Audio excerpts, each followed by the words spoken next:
Hello everyone out there in YouTube land, my name is Will, this is Will of the Nerds, and we're back on deck stats today, and as you can see, I have a few decks here that you haven't seen because these are the videos that I accidentally deleted out of my folder.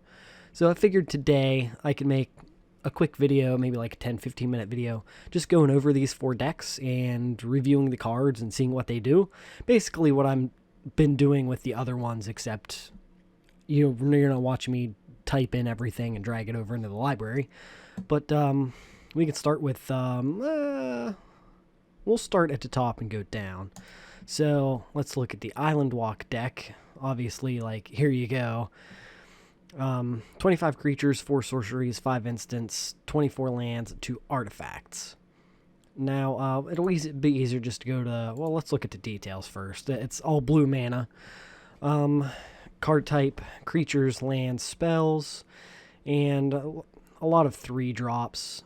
I'm actually kind of surprised that this deck is quick mana cost stuff as it does.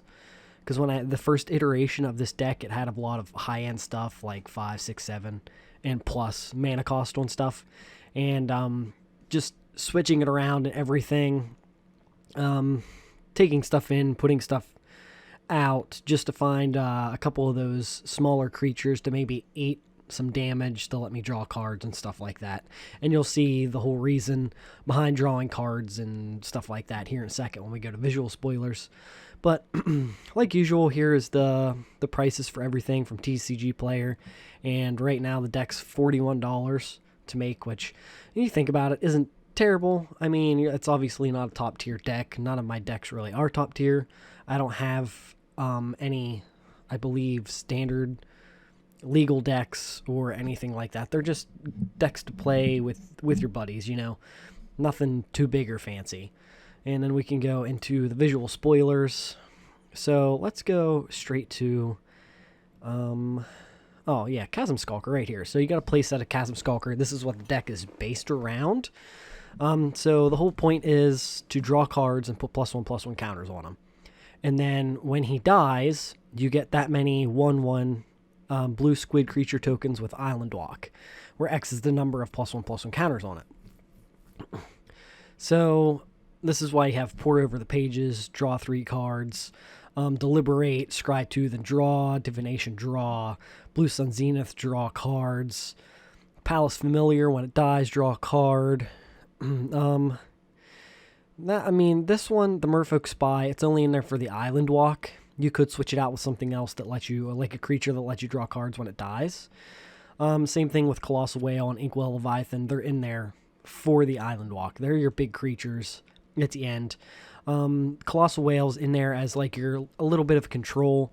When it attacks, you exile, like it says, target creature defending player controls until this leaves the battlefield, which, I mean, if nobody really has an answer for it right away, it's, you know, it's going to cause some problems, especially, like, you have 2 of them, you can swap this out and get a 3rd one in with another card somewhere. And then it's not legendary, so, like, as long as Colossal Whale's on the battlefield, you know, unless they have a board wipe, their stuff's going to stay in exile. And then, obviously, Inkwell Leviathan, the Islandwalk Trample is nice. Like I said, this is in here for Islandwalk. You can switch it out for another cheap creature that dies, or when it comes in, let you draw a card. A Palace Familiar, flying, when it dies, it draws a card. And we have Profaner and the Dead and Sidisi's Faithful in here for that exploit. And so, Profaner of the Dead, when you exploit a creature, return a creature to its return to their owner's hands all creatures your opponents control with toughness less than exploited creature's toughness. Which, if you play him later and you exploit Chasm Skulker, you're probably going to clear your opponent's board. But even then, even if it's kind of just a quick answer to help you get your squid tokens out on the battlefield to get some Islandwalk stuff. And the same thing with Sidisi's Faithful. Again, exploit, return target creature to its owner's hand. It still gets the big threat out of the way on your opponent's side, and lets you basically sacrifice Chasm Skulker to get your squid tokens. You have Scourge of the Fleets, which by the time it comes out, it's basically going to bounce everything your opponent's control back to their hand because it's a 7 mana cost. And you're playing mono blue, which means everything's going to be an island unless you have a special land in there. But I don't think I have any special lands in here at all. They're all islands. So, of course, like 7 mana is going to bounce just about everything back to your opponent's hand. Salamagor Sorcerer, I mostly have it in here for the flash and the flying. You can exploit it, so it's a nice counter spell too. I mean, you can switch it out for actual counter spell, but exploit. Yeah, exploit's a creature, counter target creature spell. I mean, I get what it is. I mean, you could do that on your opponent's turn. To, you know, it's a win-win. You sacrifice Chasm Skulker, and you get all of your squid boys out on the battlefield, and you counter a spell on top of it. So, I mean, that it could work out. You could also switch, like I said, switch it out with other stuff too. Stormtide Leviathan is one of the main cards you want because all lands are islands in addition to their other type, and creatures without flying or Islandwalk can't attack. So you're making all lands islands, which means your Islandwalk creatures and, most importantly, your squid tokens are now unblockable. There's nothing your opponents can do if you get Stormtide Leviathan out, which might be a better case to maybe switch Stunt Double out for maybe a couple counter spells. I have Stunt Double in here mainly to copy maybe a threat an opponent has that I don't have an immediate solution for. So you play Stunt Double and you copy their creature, or you can copy Stormtide Leviathan or create another Chasm Skulker. I did have other like shapeshifter-esque creatures in this deck, but I took them out. And then you have Elixir of Immortality in here just for the fact that you're going to be drawing so many cards that you might have to discard. And when you discard, then, you know, you get all of that card back. Plus, you might be taking some hits early on in the game till you get going. And this helps you save face a little bit, stay alive a little longer. And usually with the bigger creatures like this, I go with 24 lands. You can... I would suggest 24 to 26. I think I had 22 in here at one point. 22 just wasn't enough. So we can look at the starting hand to see what it is. Oh, that's a beautiful starting hand, in my opinion.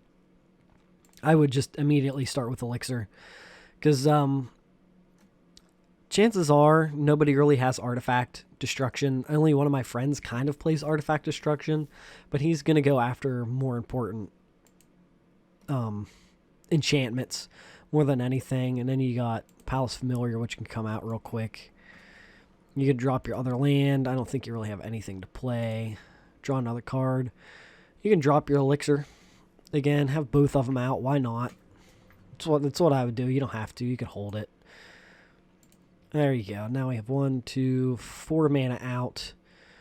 I mean, at this point, it probably wouldn't hurt to play Stunt Double just to get another blocker out if Palace Familiar has died. You could play that. Then that's when you could play, yeah, this is when I would play Pour Over the Pages. 1, 2, 3. And there you go. You're 1 mana away from that.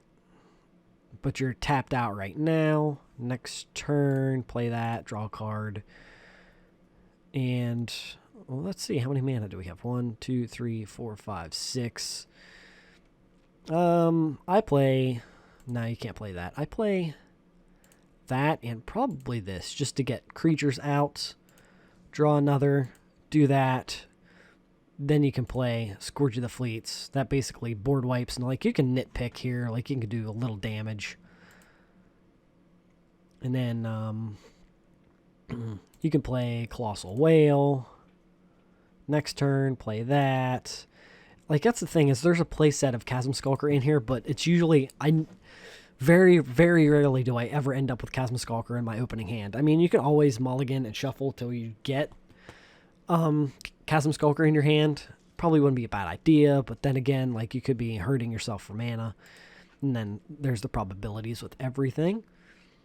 And now we can go back to decks. We can go to my decks.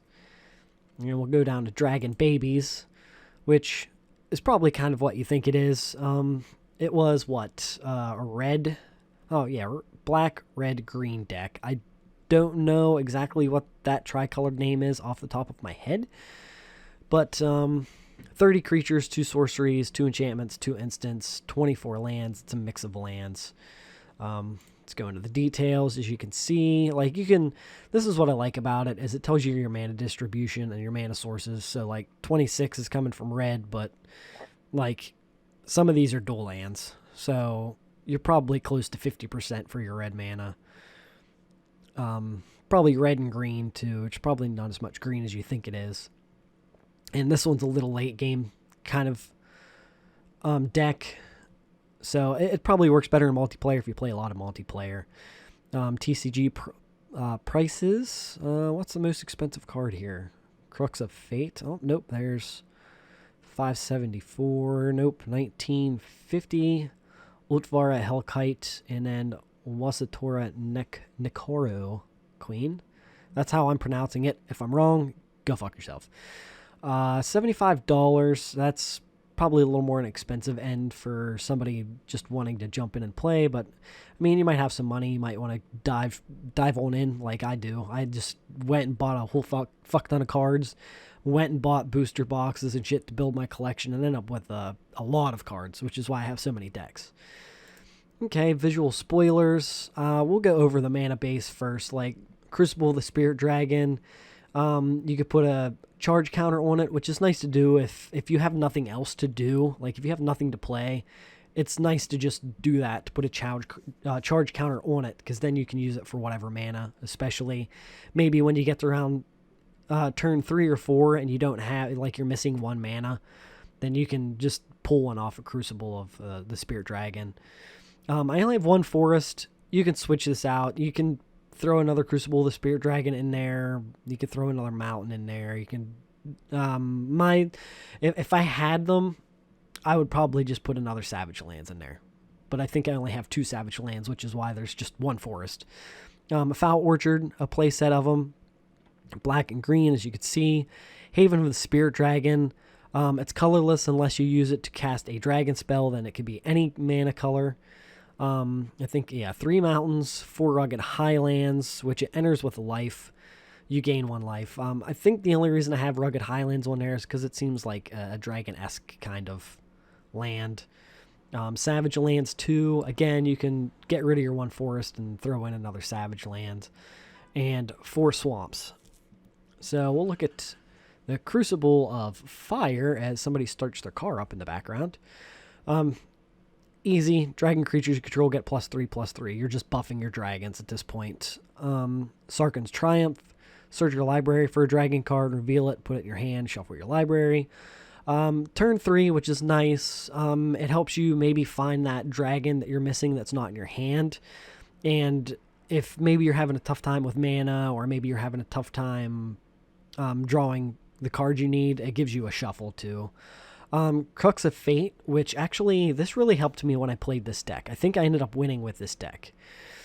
And it was because of this, destroy all non-dragons. And unless your friends are playing a dragon deck or have a dragon or 2 in their deck, it's going to board wipe them. And like my friends now, my one friend has started making a dragon deck, and my other friend has a dragon deck. So, I mean, it might end up coming to the place where you just have to destroy all dragons, and then it boards wipe for everybody. Acid Spewer Dragon. It's probably a dragon that you can replace. Flying and Death Touch is the main reason it's in there, for the Death Touch. It's just a nice defender that you can keep back, knowing that if somebody sends like an Atarka at you, it's going to kill it. Atarka, obviously, in my opinion, needs to be in just about every dragon deck. Flying Trample. When a dragon you control attacks, it gains double strike until end of turn. That's going to win you the game in most cases. Turn 7, unless you're giving it haste by turn 8, if you can attack with it, chances are you'll have another dragon out. Like if nobody has blockers, like if you play Crux of Fate and destroy all non-dragons and they have nothing, and you can ping them for 12 and then hit them with, you know, like this, 4/4, that's 8 damage. That's 20 altogether, if they haven't taken any yet. Then we have Bladewing the Risen. When it enters the battlefield, you may return target dragon permanent card from your graveyard to the battlefield. Dragon creatures you control get a +1/+1 to end of turn. I basically like this because it brings back a dragon from the graveyard to the battlefield. Somebody blows up your big, like Tarka or maybe Daragaz, even though he gets exiled, I believe. He's a flip card, I think. No, he gets exiled, yeah. But maybe Broodmate or Lathless, you know. So any of your big threats. Or you can discard too, and you know that helps you if early game you had to discard a couple dragons. You drop him down, then you get to bring back one of your dragons that you had to discard earlier. Boltwing Marauder. Whenever another creature enters the battlefield under your control, target creature gets a +2/+0 to end of turn. Again, this is another one that you might maybe want to switch out. Boltwing Marauder and Acid Spear Dragon are just in there because they were the cards I had just to fill the deck up. You might have better cards. You might switch them out for maybe another spell. But it gets a nice buff whenever your creatures come out. I mean, especially if you have a Tarka, if it worked out. Like, they're getting buffed and then they're double striking. Broodmate Dragon, which I think this one and Lathless is why it got called Dragon Babies. When it enters battlefield, you create a token. There's a couple other cards down here that creates tokens, which is why I named it Dragon Babies. Daragaz Reincarnated, Flying, Trample, and Haste. If it will die, exile it with 3 egg counters. At the beginning of your upkeep, remove an egg counter. And if there's none left, return it to the battlefield. I mean, it's 7 mana, but if he gets blown up right away, and the games, if your games tend to go late, if he's just going to keep getting blown up, then you're gonna get him back after 3 turns. With haste, you know what's nice is if you have enough annoying dragons in the deck, then they gotta focus on which one they want to do. Like, if you're playing in multiplayer, they're either going to have to wait to counter your stuff, and you know, if they don't realize you have Bladewing and they counter a Tarka and you play Bladewing, then you're going to get him back. And if they counter Daragaz, he's just going to get exiled and come back three turns later, and I don't think they can counter him when that happens. And then, of course, you need Dragon Lord's Servant. Dragon spells cost 1 less, and Dragon Speaker Shaman. Dragon spells cost 2 less. So in a perfect world, you get them. If you get them all out, you're basically just paying for the basic mana cost and not worrying about colorless. But usually, from what I've played, I've either gotten 2 Dragon Lords out, or I've got a Dragon Lord and a Dragon Shaman. And they're enough to get you till like turn 4, and then after turn 4, it just kind of gets a little easier from there. It's just nice to have that ramp in there to help pay for mana cost, basically. And then you have Lathless. Whenever another non-token dragon enters the battlefield under my control, create a 5/5. So, again, this is probably another one you can switch out, but if you were to throw any of these down, at least you get a token from it. It's just, she's 6 mana, 6 drop. She can buff your dragons, and you can pay that mana any amount of times. And again, like, it works with the Tarka. Like, if you have like 6 extra mana and you pay into it 3 times, like, you're getting a +3 to a Tarka who's a 9, and then, like, you know, when she attacks, she's going to do 18 damage if nobody has anything. Noxious Dragon. When it dies, you may destroy target creature with converted mana cost 3 or less. Again, this is probably another card that you can leave out. I don't know if there's any green dragons worth anything. Like, maybe these black dragons, I would take one of them out. I would probably take Noxious Dragon out. I like Acid Spear Dragon just because of the Death Touch. I don't really care for Megamorph as an ability, but I mean, you got to put a +1/+1 counter on your creatures if you do it that way. Stormwing Dragon could be another one that you get rid of. Flying First Strike, again, put +1/+1 counter when it flips. I'm not a huge fan of Megamorph. It's just an extra dragon I had to throw in the deck. Swift Warkite. When it enters the battlefield, you may put a creature card with converted mana cost 3 or less from your hand or graveyard onto the battlefield. The creature gains haste. Return it to your hand. Again, this is another one you could probably get rid of. The only cards that's going to benefit from this are your dragon ramp cards. All of your other dragons are too high of a mana cost. Actually, like building this deck, I might have to go through and find some dragons to replace some of these to make it a little better.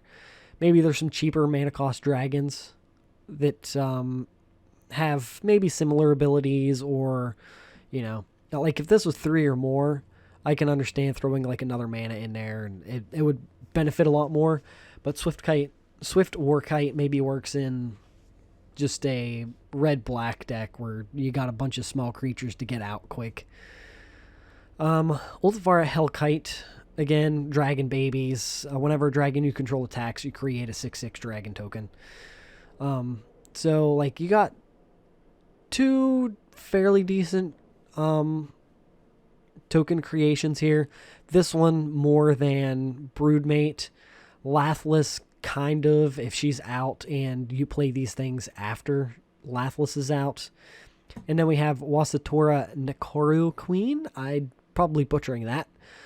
Flying Trample. Whenever it deals combat damage to a player, that player sacrifices a creature. If the player can't, you create a token. So, I mean, that kind of works with Crux of Fate there, where if you blow everything up and then you do damage and they can't do anything, then you get a token. It just kind of helps a little bit too. This counts as a dragon token, doesn't it? Yeah, cat dragon. So Lathless doesn't even trigger. See, like, Lathless might not fit perfectly in this deck. These 3 dragons, you could probably, like, these 4 you could probably switch out with something else. And then Acid Spear Dragon, you could probably switch out.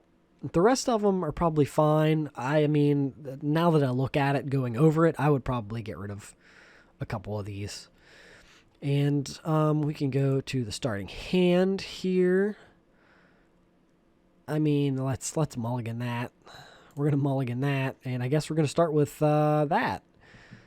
I mean, what I would probably do, I would probably throw that down. Then I would throw Haven down, add another card, add a forest, then you can do your charge counters. Add a card. I'd throw a Rugged Highland down, add a card, Haven of the Spear Dragon. Then you can do a charge counter on each of them. That gives you 3 mana. And then next turn, you could probably play one of your dragons, because you'd have 3 mana to use, plus colorless. So, I mean, you have red, you have green. You can do black for 1. And, yeah, you'd have to tap it, wouldn't you? Tap, add 1 mana. Black, oh yeah, that would still work. You could tap and add for black, and then you still have 2 mana open that you can use to cast her. It's a start. And then you have your Dragon Lord there. That helps a lot too. Yeah, I'm not going to get too much into it because it's like high mana cost, and I got to stop and think, and I don't want to stretch the video out longer than it is. But I think what we'll do is we'll split the other 2 videos up into another review, because I'm pushing like 25 minutes, and I don't want to go like 40 minutes for one of these videos.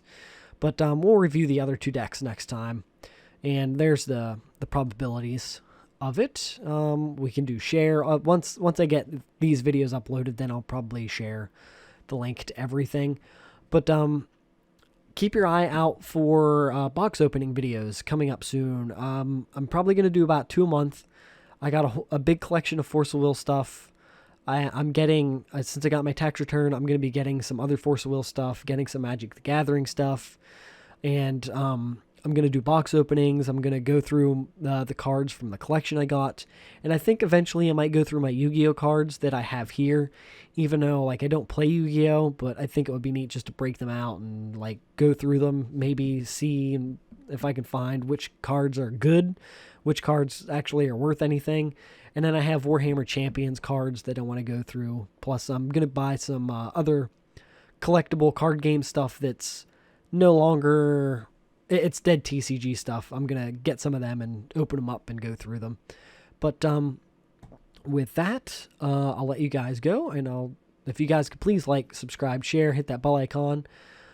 That way you get notified every time I do upload a new video. And that way you get notified whenever I upload a deck stat video or when I upload a box opening video. And with that, I'll see you guys on the next one.